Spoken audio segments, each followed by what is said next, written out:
Кыргыз тилинде дагы бир маанилүү саясий илимий эмгек жарык көрдү. Бишкекте Өзбекстан Республикасынын президенти Шавкат Мирзиёев тууралуу дүйнөлүк деңгээлде таанылган Жаңы Өзбекстан Шавкат Мирзиёевдин жолу аттуу китептин кыргыз тилиндеги басылышынын бет ачары өттү.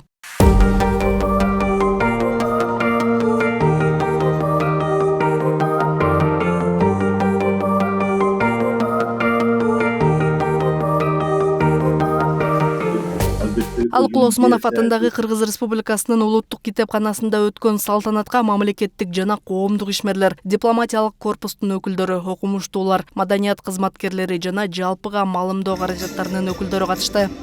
Басылмада Өзбекстандагы акыркы жылдардагы кеңири реформалар, мамлекеттик башкаруудагы өзгөрүүлөр, өлкөнүн өнүгүү стратегиясы жана Борбор Азиядагы саясий экономикалык процесстер кеңири талоого алынган. Китеп буга чейин англис, араб, орус жана башка тилдерде жарык көрүп, дүйнөнүн бир катар абройлуу аянтчаларында талкууланган. Рафиков Кудратилла деген Олий Мejlistин депутаты Шавкат Мирзиёевдин ишмердиги жөнүндө атайын китеп жазган экен. Ошол китеп кыргызча которулуп, азыр биз ошонун ачылышын жасаганы турабыз. Китептин өзүнүн мазмуну боюнча айта турган болсок, ушул китеп чындап эле президент Мирзиёевдин көз карашы, кылган иштери, биздин президентибиздин Садыр Нурбаевдин жасап жаткан иштери менен абдан үндөш экен.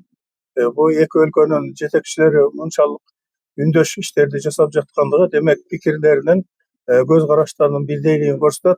Мындан кийин дагы Өзбекстан менен Кыргызстандын достугу бекем болот деген ишенимдебиз. Бул эмгектин кыргыз тилине которулушу эки өлкөнүн маданий жана интеллектуалдык алакасын чыңдоого өбөлгө түзүп, окурмандардын заманбап Өзбекстандын өнүгүү жолу тууралуу кеңири маалымат алышына мүмкүнчүлүк берет.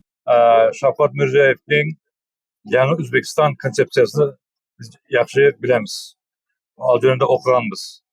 Бул Жаңы Өзбекстан изоляциядан чыгып, өзүнүн геополитик орнуну аныктаган көп тезистер бар. Бул биринчиден. Экинчиден, Шавкат Мирзиёевдин Жаңы Өзбекстан стратегиясындагы эң умумий, эң маанилүү, мааналуу бир тезис бул үчүнчү Ренессанс деген. Албетте, мен бүгүн сөзүмдө айттым, биринчи Ренессанс, исламий Ренессанс, ал даврда түрк халыктары калыптанган давыр болгон.